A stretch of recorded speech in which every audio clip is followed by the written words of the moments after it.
Okay, good morning. Good evening, one and all.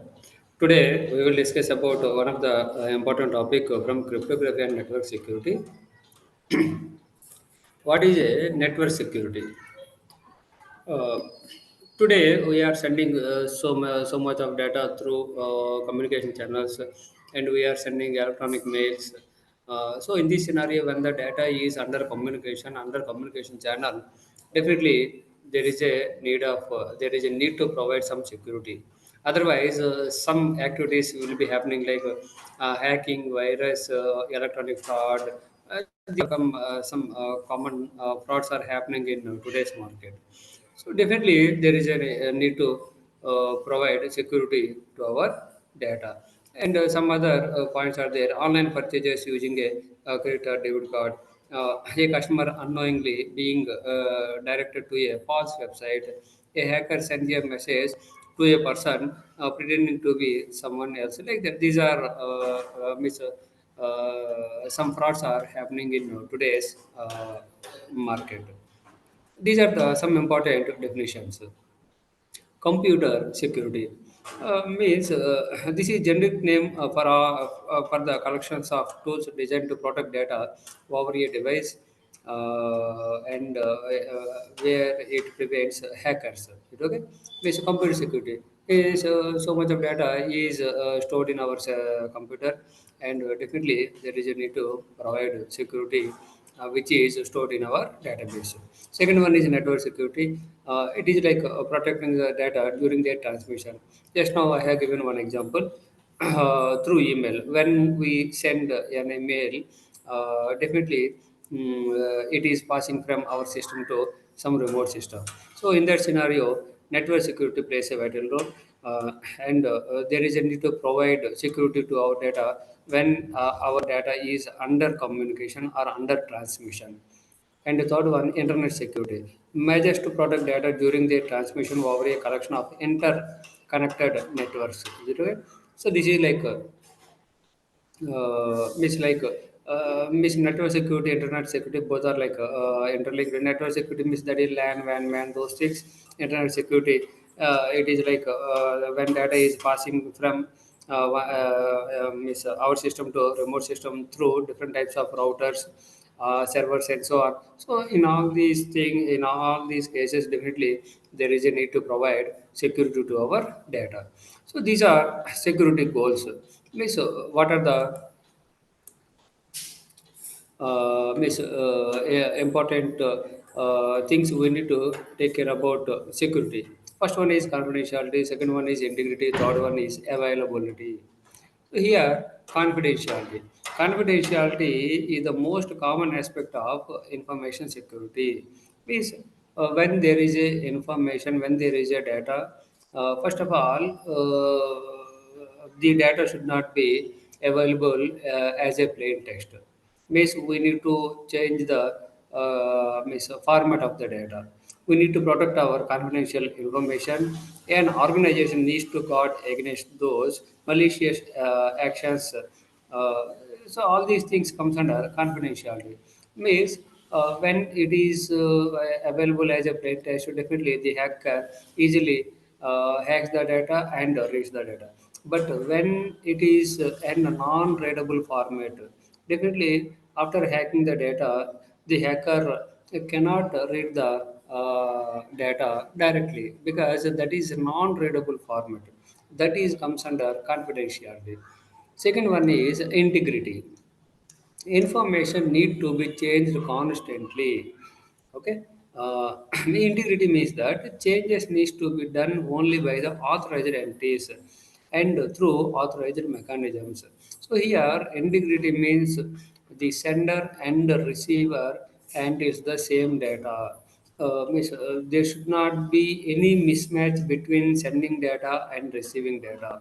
Because nowadays, uh, when data is under transmission, definitely different hackers or attackers, they are trying to hack the data and they are trying to modify the data, or they are trying to delete the data, they are trying to insert the data.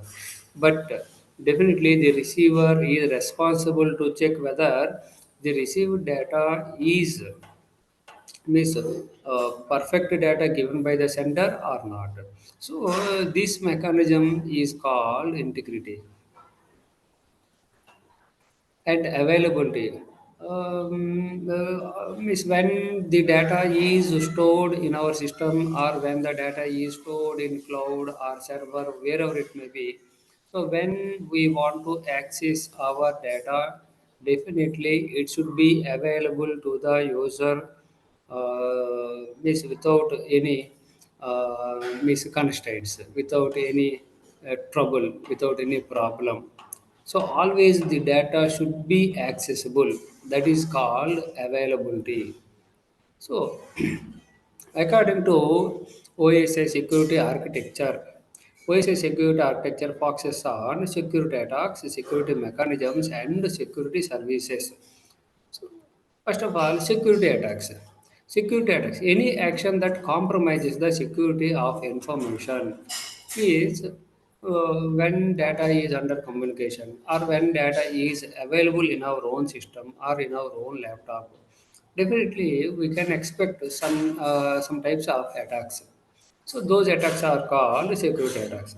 Actually, here all the attacks are categorized into two. First one is passive attack. Second one is active attack. So a passive attack. Passive attack attempts to learn or make use of information from the system, but does not affect the system resources. That is called passive attack. Means without creating any problem to the owner of the data, the attacker attacks the data. Means suppose when he modifies the data, definitely easily we can observe somebody has modified the data. But when attacker reads the data, we can't observe somebody is reading our data. That is called passive attack. Passive attack attempts to learn or make use of information from the system but does not affect the system resources. He will not use any resource unnecessarily. But when the attacker reads the data, definitely we can't observe such type of attacks easily. So those are comes under passive attack. Second one is active attack. Active attack attempts to alter the system resources or affect their operation. Suppose, for example, when the attacker writes the data, or when the attacker modifies the data, or when the attacker inserts the data, or deletes the data, such attacks are comes under the second category that is called active attack. Here, active attack attempts to alter system resources or affect their operation. So this is the best example of passive attack. Passive attacks. A passive attack attempts to learn or make use of information from the system but does not affect the system resources. Okay, suppose here Bob sending some data to Alice. So in this scenario, the third party, means attacker, reads the data, what communication is going on between Bob and Alice. But both are don't know about this type of attack because he simply reads the messages from Bob to Alice. Okay, he will not create any problem with Bob and with Alice, but he is intelligently he is trying to grasp that information or communication between Bob and Alice. Second one is passive attacks. Passive attacks are the nature of eavesdropping on or monitoring of transmissions. Already we have discussed. There are two types of passive attacks. First one is release of message content. Second one is traffic analysis. Release of message contents and traffic analysis. First, release of message content is easily understood. A telephone conversation or an electronic mail message and a transferred file may contain sensitive or confidential information which may be known to a third party. That is called passive attack. Suppose some telephone conversation or email or some file which contains some confidential data. In such scenario, definitely they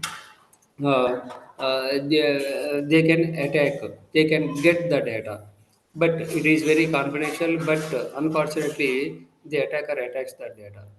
That is comes under passive attack, release of message content. Second one is traffic analysis. It is very very danger for enterprises. Suppose when there is a communication from Amazon or Yahoo or Google, whatever it may be. So from Google server or some company server, how much of data is being transferred from the server, or how much of data taken by the server, or how much of data given by the server. So such traffic analysis will be done. Such attacks called passive attacks. Okay, but here usually there is no data damage, but there is one type of attack, that is indirect attack. They will analyze the traffic between company server and public means that is like miscommunication between client and server. So this is also one type of attack, that is called traffic analysis passive attack. So here passive attacks are very difficult to detect because they do not involve any alteration of the data. They will not touch the data, but they will observe the data, they will monitor the data, they will analyze the data. So that is very danger type of attacks. Next, active attacks involve some modification of the data stream or the creation of a false stream and can be subdivided into four categories. Okay, so here active attacks means where the data is being attacked and the data is modified or altered or updated, inserted, deleted. All these comes under active attacks. Okay. So here, what are the four categories? First one is masquerade. Second one is replay. Third one is modification of the messages. Fourth one is denial of service. First one is masquerade. A masquerade takes place when one entity pretends to be a different entity. Right, okay? Suppose, in reality, suppose a lady acting as a miss, that is like a pretends to be a man, or a man pretends to be a woman. Means that is like one type of cheating. Means a masquerade takes place when one entity pretends to be a different entity. It okay? Means suppose our I am using my laptop, but means I know very well about the user ID and password of my laptop. But when some third party hacks my data and he pretends to be a myself, it okay? Actually, he is some attacker, but he pretends to be a genuine genuine user. So that is comes under the attack like masquerade. Means user ID and password masquerade, website masquerade, email masquerade, etc. Okay. So that is like pretends to be a different entity. This is the perfect example.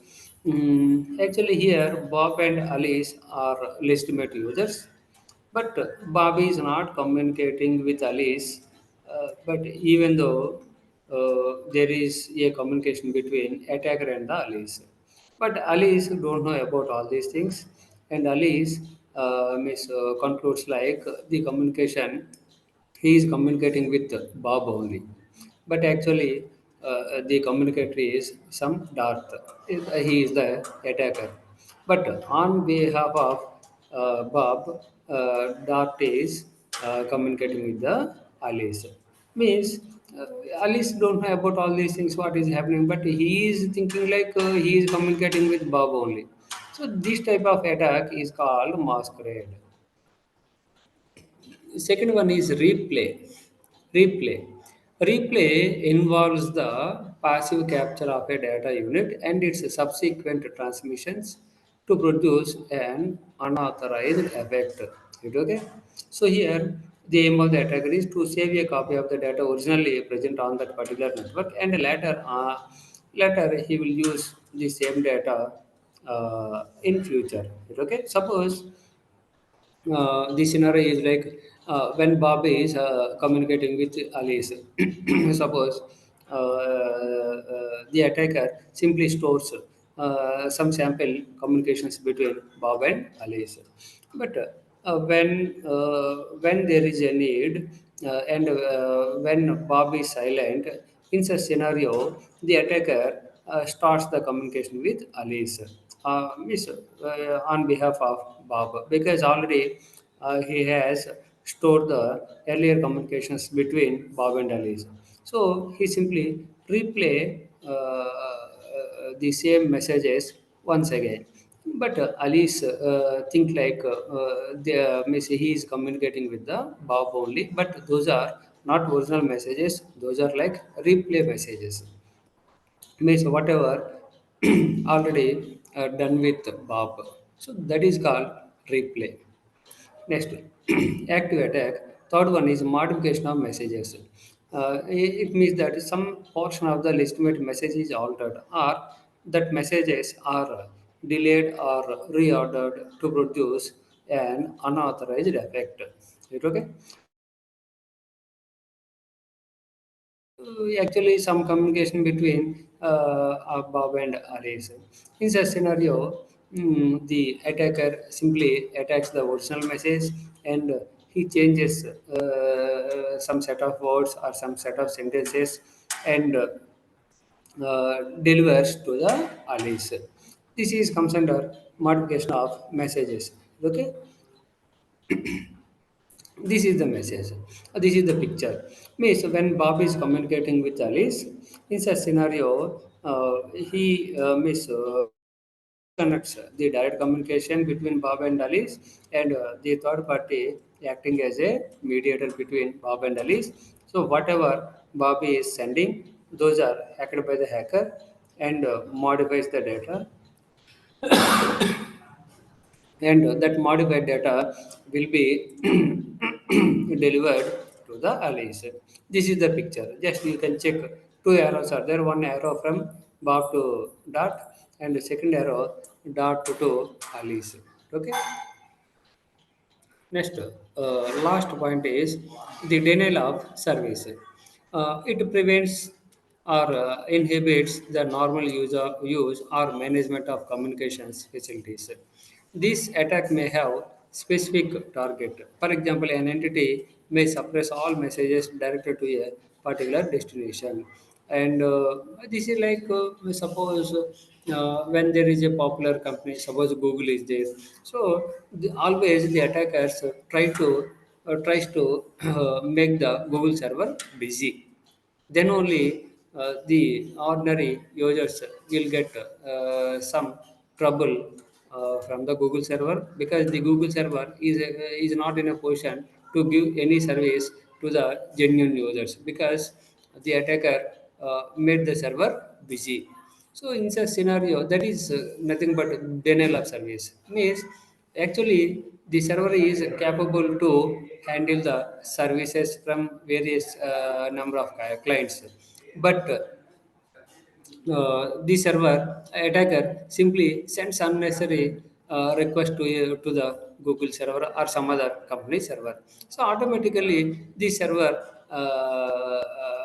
will make like busy. Means the server is not in a position to handle the genuine request from genuine users. So such activity is called denial of service. This is the picture. Means when there is a server and the genuine user Bob is there and attacker dot is there. But in this scenario, you can check the picture.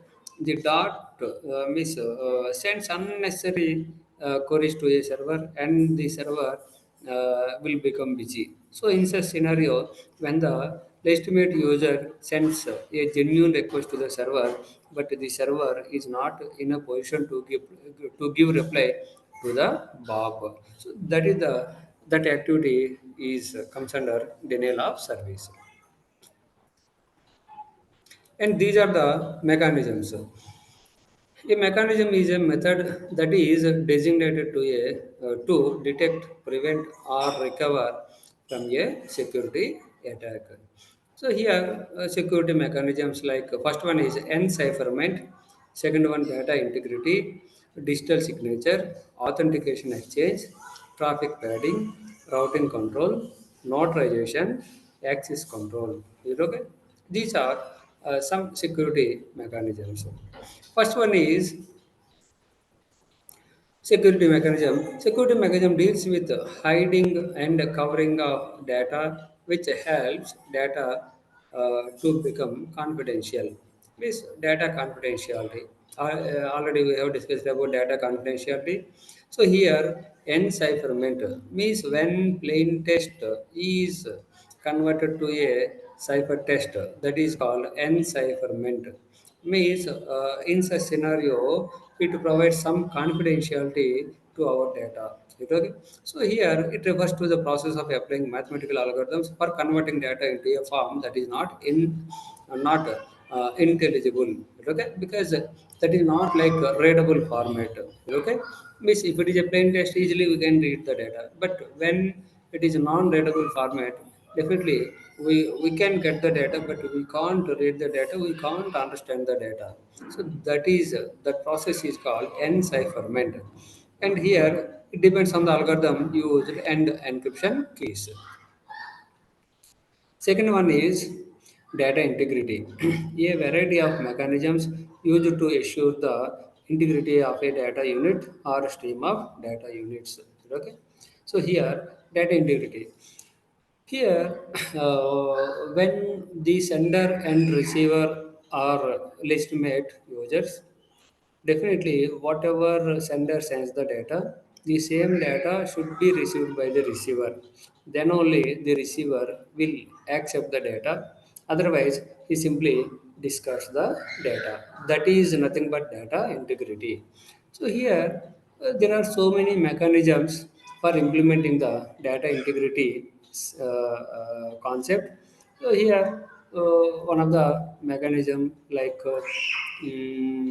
with the help of Mac, with the help of hash code, with the help of message digest, we can use different types of mechanisms to implement data integrity. Next one, digital signature. So here, digital signature means that is almost similar to our regular signatures on a agreement or on a paper. Is it okay? Please, when we sign on the document, it means we have given so many points on the paper and we have agreed on all those points. After agreeing, we need to sign at the end of the document. Then only the document will be valid. Okay? Because some signature is there. So here also same digital signatures. When there is a data and the sender wants to send some data, so after receiving, the receiver should check whether the digital signature is there or not. If there is a digital signature, then he should check the digital signature. If it is valid digital signature, definitely he will accept the data, otherwise he simply discards the data. Please, for example, suppose when we withdraw some money from our account in a bank, definitely the bank employee will check our signature, and when our signature is matched with the signature in their database, then only they will allow to withdraw money. Otherwise, they will not allow, because signature some mismatch is there in the signature. Means present signature and what we have given earlier at the time of account opening. So if both are not same, means automatically they will deny. Means bank employee will deny the request. So that is called digital signature. Next one is authentication exchange, a mechanism intended to ensure the identity of an entity by means of information exchange. Means authentication means when the sender sends some data and the receiver receives the data. But here the question is really the data given by the legitimate user or not. Means authentication. means whether he is a genuine person or not, or whether the person is attacker or hacker or some other. So here, to prove the identity of the sender, that is comes under authentication. Means when the person is authenticated, then only we can accept the data. Otherwise, we simply discuss the data. Next one, traffic padding.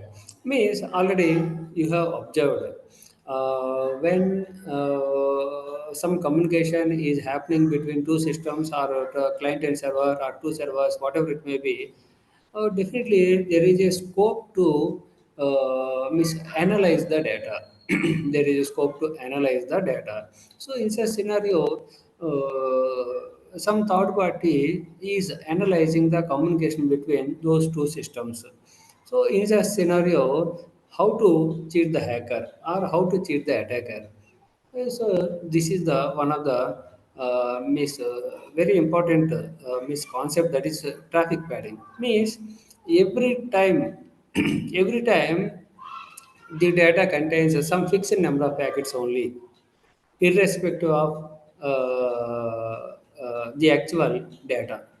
Suppose maybe the reality is first communication may contain some 10 packets, second communication may contain some 15 packets, third communication may contain some 20 packets. But here, uh, every time we are expecting every communication contains 30 packets, but the actual number of packets in first communication is 10 only, but we are sending 30 packets. What about remaining 20? Those remaining 20 are called padding. Means the actual data is 10 packets, but we are inserting 20 padding packets. In second communication, the actual data is 15 packets, but the communication may contain 30 packets. So in such scenario, 15 is original, 15 is padding. So in such scenario, every communication is having some 30 packets. Means how the attacker differentiate, how the attacker analyzes the data which is happening between those two systems. So that is also called that is traffic padding. Next one, routing control. Enable selection of particular physical secure routes for certain data and allows routing changes once a breach of security is suspected. Definitely, when between send and communication, when some attacker tries to attack the data, so automatically the packet movement will pass through some other route. Suppose you can find maybe just assume some three routes are there, or four routes are there, or five routes are there between the same sender and receiver. So in such scenario, definitely, suppose when one route is busy, or when one route is under the control of the attacker, so automatically they will pass through some other route between the same sender and receiver. Right, okay. Next one is notarization. The use of a trusted third party to assure certain properties of data exchange. It acts as a mediator between sender and receiver, so that if any chance of conflict is reduced, this mediator keeps record of requests made by the sender to receiver for later denied. So there is like notarization means he will give some authenticated like stamp between sender and receiver. Next, security mechanisms. But for doing all these things, what are the mechanisms? That is very important.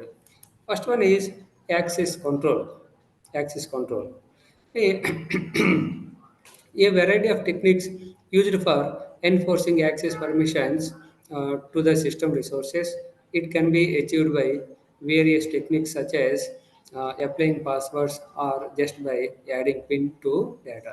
This access control means when there is a file, when a user wants to access. Definitely, there is a need to give some credentials, maybe your ID and password, or some PIN, or some other. That is like access control. Means we can control to accessing the file. Security services. So here a service is one that enhances the security of a data processing systems and information transfers of an organization. The services are intended to counter security attacks and they make use of one or more security mechanisms. These are security services. So here, Miss X800 divides these services into five categories. First one is authentication. Second one is access control. Third one is data confidentiality. Next one, data integrity. Next one, non-repudiation. First one is authentication. Now, issues that the communicating entity is the one claimed. Yes. Uh, suppose the sender sends some data and we have received in such scenario, we need to check whether is it authenticated user or not. Miss sender is the authenticated user or not. Definitely, we need to check their credentials. So that is comes under authentication. Second one is access control, prevention of unauthorized use of a resource. So definitely, with the help of access control, we need to prevent unauthorized use of a resource. Next, data confidentiality is protection of data from unauthorized disclosure. Means, through data confidentiality, we can give the protection to our data that is possible through encryption and decryption. So that is comes under the data confidentiality. Next, data integrity. Assurance that the data received is as sent by an authorized entity. Means the received data is the same what the sender sends. So that is called data integrity. Next, last one, non-repudiation. Protection against denial by one of the parties in the communication. Next, model for network security. Data is transmitted over network between two communicating parties who must cooperate for the exchange to take place. The logical information channel is established by defining a route through the internet from source to destination by use of communication protocols by the two parties. Whenever an opponent presents their threat to confidentiality, authenticity of information, and the security aspects come into the play. So this is the model for network security. Just all of you check it. Miss, when two parties are there, sender and receiver. Just assume sender one side and receiver another side, and there is a communication channel, information channel, and sender has some message and secret information. Similarly, the receiver has message and secret information. Mm, some trusted third party is there that is called arbiter or distributor of the secret information. Okay, this is more of a security. Next, more of a network security. Here, two components are present almost in the net security providing techniques. First one is a security related transmission on the information to be sent, make it unreadable by the opponent, and the addition of a code based on the content of the message used to verify the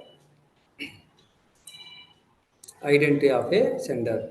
Second one, some secret information shared by the two principals and it is halved unknown to the opponent. An example is an encryption key used in conjunction with transformation to scramble the message before transmission and unscramble it reception.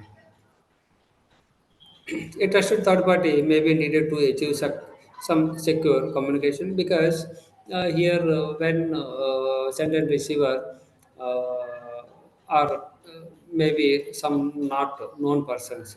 So in such scenario, definitely there is a need to take help from third party. And next point, it is responsible for distributing the secret information to the two parties while keeping it away from any opponent. It is also maybe needed to settle disputes, means like differences of opinions between two parties regarding authenticity of a message transmission. Next, these are the four basic tasks in designing a particular security service. First one is design an algorithm for performing the security related transmission. The algorithm should be such that an opponent can't defeat its purpose. So here, design means suppose when there is a data transmission between sender and receiver, in such scenario, there is a need to encrypt the data and decrypt the data in sender side and receiver side. Uh, so in such scenario, designing an algorithm plays a vital role. Designing algorithm plays a vital. So when the algorithm is strong, then automatically the protection will be strong. When the algorithm is weak, definitely we can't expect any protection to our data. So that is in such a way we need to design an algorithm. Second one is generate the secret information which is to be used with the algorithm. Secret information that is like shared secret key means suppose in symmetric key cryptography, there is a need of shared secret key. In asymmetric key cryptography, there is a need of pair, that is a private key and public key. So that is nothing but generate the secret information. And the third one, develop methods for the distribution and sharing of the secret information. Develop methods is a distribution and sharing of the secret one because sharing the secret key is a big task, biggest task between sender and receiver. Suppose we are here and second party is in some other state or some other country. In such scenario, we need to exchange the key. Means we need to share the key. So sharing the key, it is not a simple task because always hackers are trying to hack the data and track that shared secret key. It okay is a scenario. Develop the methods for key distribution. And the fourth one, specify a protocol to be used by the two principles that makes use of the security algorithm and secret information to achieve a particular security service. Next, various other threats to the information systems like unwanted access still exist. The existence of hacker attempting to penetrate systems accessible via a network remains a concern, and some other topics are there and virus and worms. Yeah, this is the exact model for network security. This is access control and gatekeeper function, and this is information system. Right? Okay. Here the human software always they are trying to attack the data, but here gatekeeper function it simply gives protection to our data and so on. Okay, anyway, there are three security goals in the internet security. Already we have discussed. This is called CAA, means confidentiality, integrity, and availability. So here, related to various types of concepts, and there are categories. First category is confidentiality. Second one is integrity. Third one is availability. So, what type of attacks are there? Related to confidentiality, snooping attack is there, and the traffic analysis is there. And related to integrity, modification may happen, masquerading, replaying, repudiation, and availability, denial of service. Okay, so when there is a denial of service, definitely we can't expect the availability of the data because when we store our data in a server, but some attacker makes the server busy. So in such scenario, how can we access the data which is available in that server? So that is because of a denial of service we can't access. The next concept is block cipher modes of operation. So here, encryption algorithms are divided into two categories based on the input. First one is block cipher, second one is stream cipher. So here, the entire data cannot be handled in a single attempt. Definitely, the data is divided into different parts. So those parts are called blocks. So here, the block size may be 128 bit, 256 bit, 512 bit, or 1024 bit, or 2048 bit. So that and 4096 bits. So it depends on our logic, our application. So that is called block cipher. Means a block cipher is an encryption algorithm that takes a fixed size input that is called means block. A block is nothing but B bits and produces cipher test of B bits. If the input is larger than B bits, it can be divided into some additional blocks. There are several modes of operation for a block cipher, each suited for different applications and users. So here the question is, what are the different modes? What are the advantages, differences between those different modes? Okay. What are the block cipher modes of operation? So here, block cipher modes of operation define how to securely encrypt and decrypt large amounts of data using a block cipher. A block cipher is an encryption algorithm that processes the data in a fixed size blocks, for example 128 bits, rather than one bit at a time. One bit at a time is that is called a stream cipher. One block at a time is that is called block cipher. So here, to encrypt data larger than a single block, different modes of operation are used to ensure both security and efficiency. So here we will discuss a few modes of operation. First one is electronic code book. The electronic codebook is the easiest block cipher mode of functioning. It is easier because of the direct encryption of each block of input plain text, and output is the form of block of encrypted ciphertext. So generally, if the message is larger than B bits in size, it can be broken and the additional blocks will be added. Means here, every block is independent. This is the picture. So here, when the data is divided into different blocks, means the data is different blocks, means that is P1 one block, P2 one block, like that. Pn is the last block. So in this scenario, you can observe K is there. K means that is the key. K is the key, and P1 is the plain text block one, plain text one, or plain text block one, and both will be given to encryption algorithm. Means you can use any encryption algorithm, maybe DES, AES, RC2, RC4, RC5, or some other, that is your wish. So what type of encryption algorithm you are using, that is your wish. But any encryption algorithm takes means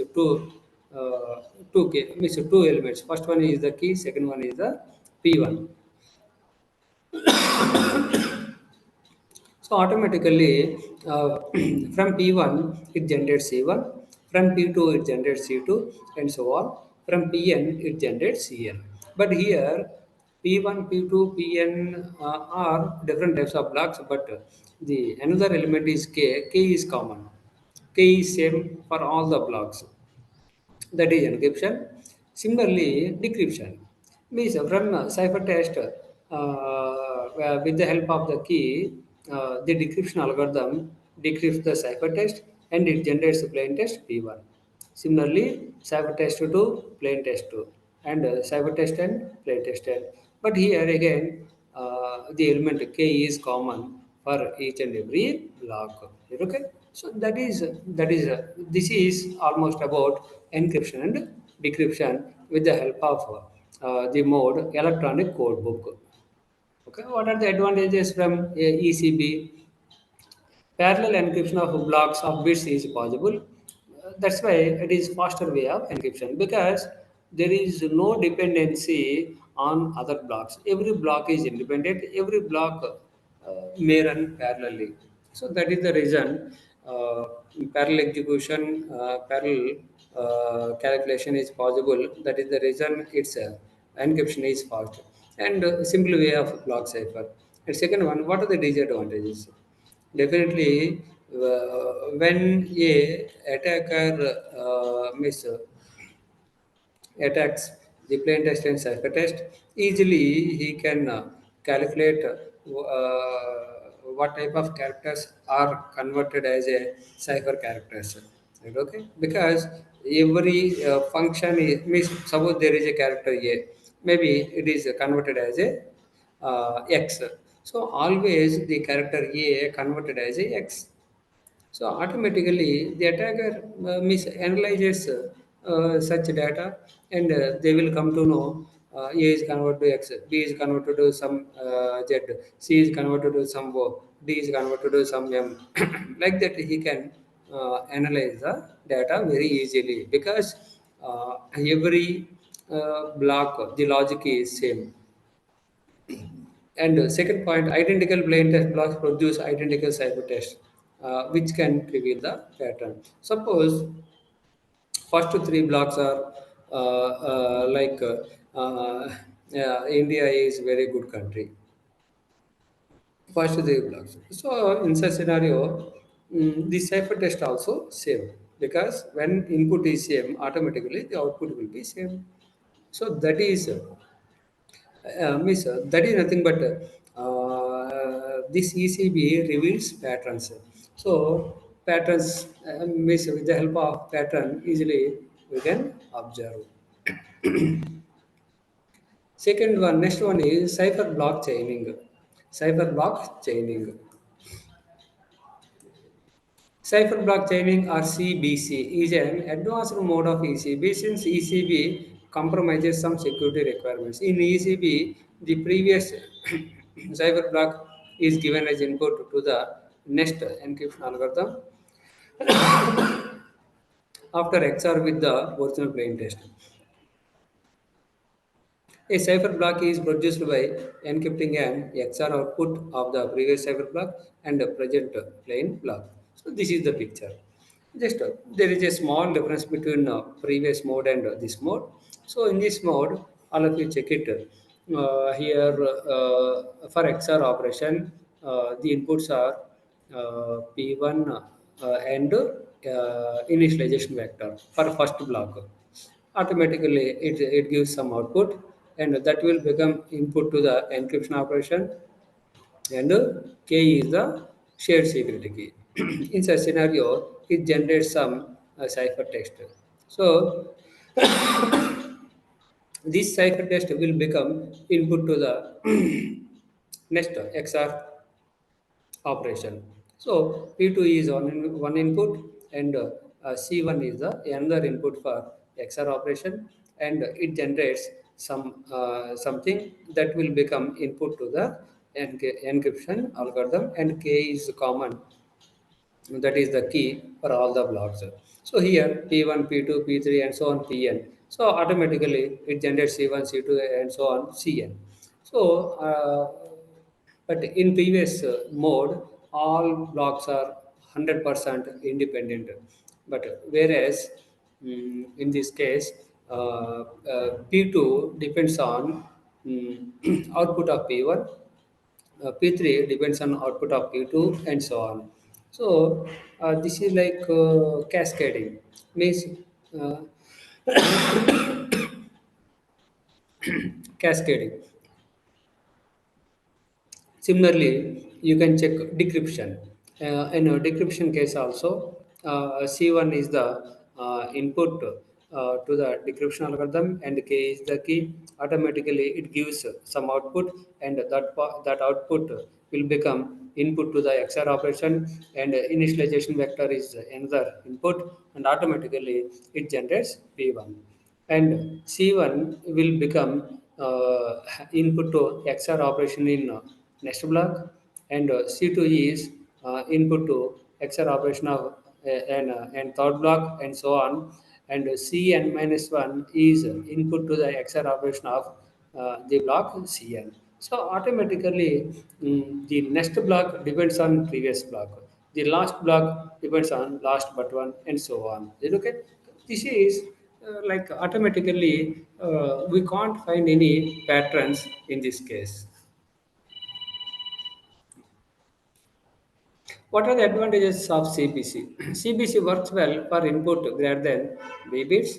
CBC is a good authentication mechanism, better resistive nature towards cryptanalysis than ECB. Means definitely it gives more protection comparatively ECB. More secure than ECB as it hides patterns because it will not reveal any patterns. It hides the patterns because of its functionality. It hides the patterns. But what are the disadvantages? Requires the previous cipher block for encryption and decryption, making parallel processing is difficult because parallel processing is not at all possible because it should be like sequential calculation because uh, next block depends on previous block and so on. Next one is cipher feedback mode. In this mode, the cipher is given as a feedback to the next block of encryption with some new specifications. First, initial vector is used for first encryption, and output bits are divided as a set of S and S, B minus S. The left hand side S bits are selected along with the plain text bits to which an XOR operation is applied. I will show the figure. The result is given as input to a shift register having B minus S bits to LHS, means left hand side. Those bits will be moved and S bits to RHS and the process will be continuing. This is the picture. So initial vector and k both are inputs to the encryption algorithm, and it generates b bits, and b bits are divided into two parts: s bits and b minus s bits. And here s bits and p1 is miss will be handled by the XOR operation, and it will give C1, and that C1 and again divided into two parts, that is shift register B minus S bits and S bits. And here B minus S bits will be given to encryption algorithm, and K is one more bit, and again it gives some output, and again divided into S minus bits, S bits and B minus S bits, and this process will continue until the last block. That is encryption. Similarly, decryption. Here decryption initial vector and k will be given to decryption algorithm, and the output is divided into s bits and b minus s bits, and s bits and p1 are input to the XOR operation, and it gives the output c1, and that c1 will be given to shift register, and B minus S will be moved to LHS, and S minus S bits will be moved to LHS, RHS, and so on, and that will be given to decryption algorithm, and so on. This is the picture. And what are the advantages? There are some data loss due to use of shift register, and it is very difficult for applying cryptanalysis and can handle data streams of any size. This is related to data streams, not for miss block cipher. This is comes under stream cipher. What are the disadvantages? The drawback of CFA are same as those of the CB mode. Means both block losses and the concurrent encryption of several blocks are not supported by the encryption. Decryption is parallelizable and loss tolerant, and slightly more complex and can propagate errors because of shift registers. Sometimes we can find some errors. So these are a little bit some limitations or disadvantages from CFB. Next, output feedback mode. In this case, this is the picture. initialization vector and k are given to encryption algorithm, and encryption algorithm and p1 are given to xr operation, and it generates c1. And here the output of encryption algorithm will be input to the next block of encryption algorithm, and k is the key. This is like just almost easily you can understand about the figure. Similarly, decryption algorithm, initialization vector and k are input to the decryption, and for XOR operation, the output of decryption algorithm and C1 are the inputs, and it generates some output that is nothing but P1. But here, output of decryption algorithm is input to the decryption algorithm in next block, and K is the one more input for decryption algorithm, and it gives something. And C2 is one more input to the XOR operation, and it generates some output that is called P2, and so on. It will be continuing until the last block. In the case of CFD, a single bit error in a block is propagated to all subsequent blocks. That is the main disadvantage in CFD. But here, this problem is solved by OFB, as it is free from bit errors in the plain text block. Thus, errors in transmission don't propagate. That is the main advantage from OFB, but disadvantage. Because of its operational mode, it is it is more susceptible to a message stream modification attack than CFD. If the key stream is reused, security is compromised. Is TV semi-sort.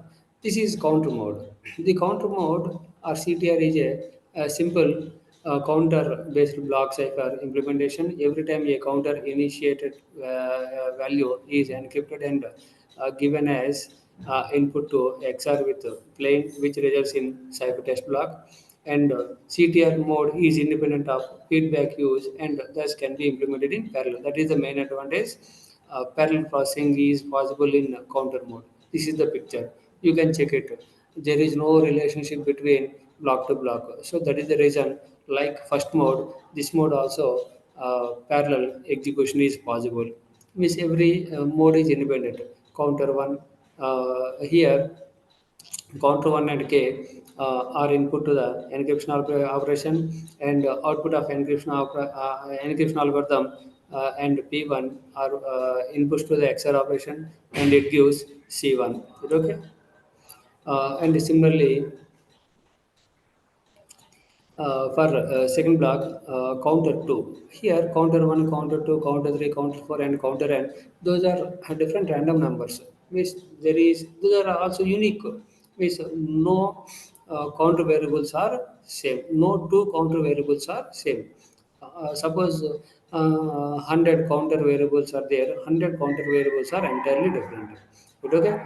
Similarly, here counter 2 and k are inputs to the encryption algorithm, and output of encryption algorithm and P2 are input to the XOR operation, and it generates something that is called C2, and so on. So this is about encryption. Similarly, decryption. So here counter 1 and k are inputs to the decryption operation, and output of the decryption algorithm, and C1 is the input to XOR operation, and automatically it generates something that is nothing but plain text one, and counter 2 and k are both are inputs to the decryption algorithm, and output of the decryption algorithm and C2 are inputs to the XOR operation. Then it generates something that is P2. Similarly, the last one. What are the advantages of the counter mode?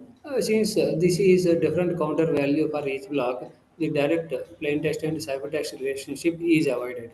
This means that the same plain text can map to different ciphertext because process everything is same, but counter variables are different. And parallel execution of encryption is possible, as outputs from previous stages are not changed as in the case of CPC.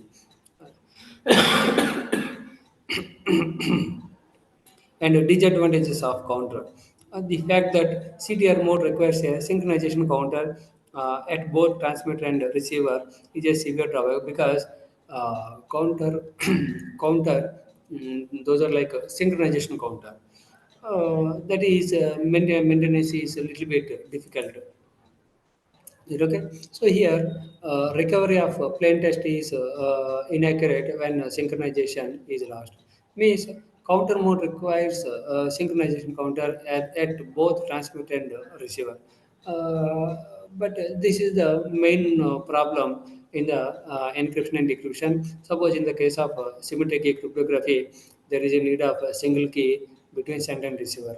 But both are nearby means physically they can exchange the key. But when both are in remote places, means definitely it is a very big task. Similarly, in CTL also, the synchronization counter is required in both transmit and receiver side. So it is a severe drawback in CTR mode.